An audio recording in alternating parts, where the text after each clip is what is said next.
Dejadme que empiece haciendo referencia a la primera semana. ¿Recordáis que hablábamos de la dualidad de las políticas públicas como un fenómeno que tiene dos percepciones distintas? Decíamos que por una parte las políticas eran el resultado de un proceso político, algo que hemos estado estudiando y viendo todas estas semanas, y que aspirábamos en este sentido a que fuera un proceso democrático. Pero al mismo tiempo, decíamos, las políticas públicas son instrumentos para intentar generar un cambio sobre la realidad, para mejorar el mundo en el que vivimos, al menos en alguna dimensión concreta. En la sesión de hoy nos situamos ante esta naturaleza instrumental de las políticas públicas.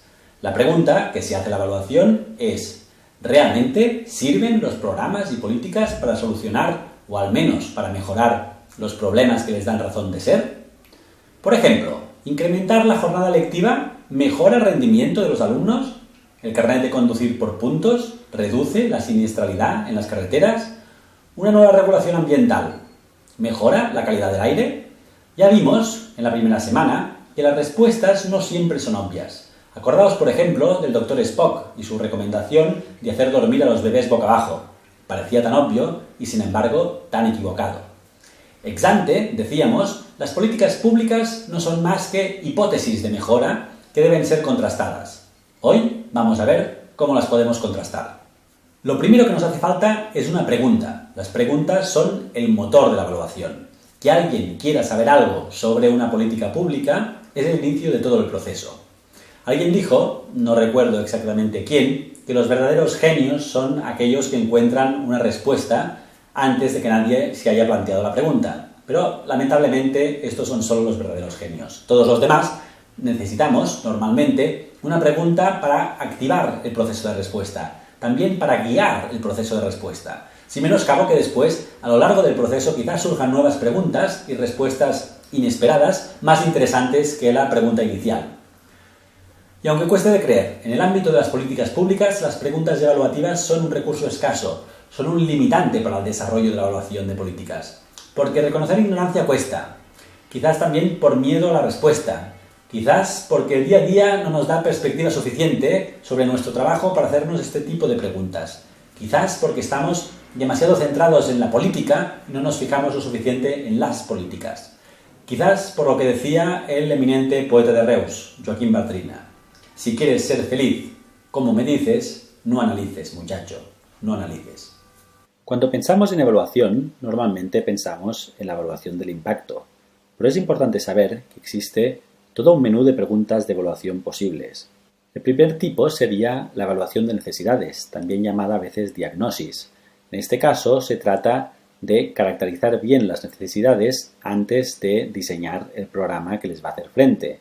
Por ejemplo, si el Ministerio de Educación ha decidido digitalizar la formación en las aulas, podría ser que algunos profesores, que algunos maestros tuvieran conocimientos obsoletos para poder utilizar de forma adecuada todos estos recursos, que incluso su nivel de conocimiento fuera inferior que el de sus alumnos.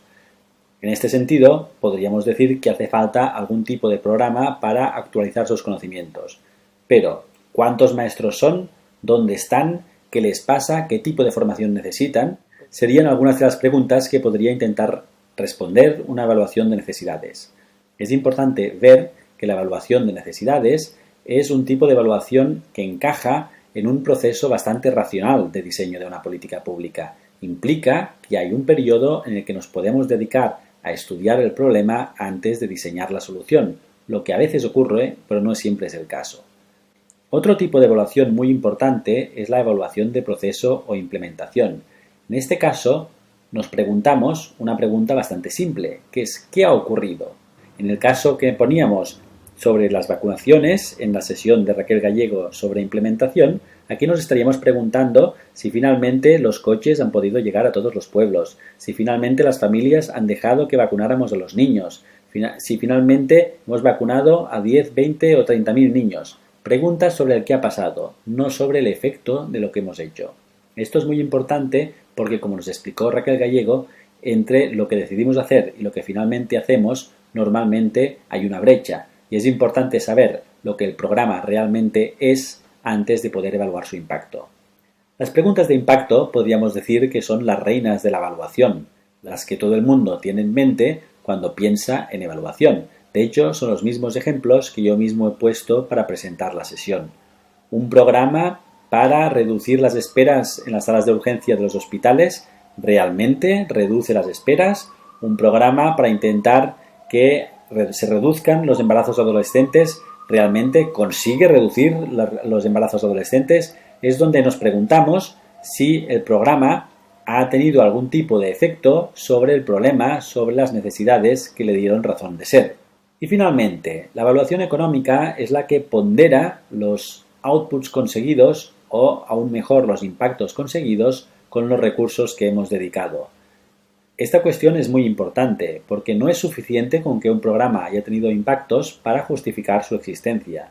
Imaginemos, por ejemplo, que el programa de vacunaciones ha costado, pongamos, 5 millones de dólares y que con estos 5 millones de dólares hemos conseguido reducir la mortalidad infantil, pongamos, en un punto porcentual en esta región, lo que implicaría 3 vidas de niños. Nos puede parecer violento poner en la misma balanza 5 millones de dólares y 3 vidas de niños, pero debemos hacerlo, porque la cuestión no es si las 3 vidas de estos niños valían 5 millones de dólares, sino si con este mismo dinero no podríamos haber hecho algo que hubiera salvado la vida de muchos más niños. Esta es la idea de la evaluación económica, ponderar lo conseguido con los inputs, con lo que ha costado tirar adelante el programa. Por lo tanto, ya lo veis, el menú es amplio. De todas maneras, en esta sesión nos vamos a centrar fundamentalmente en la evaluación de impacto.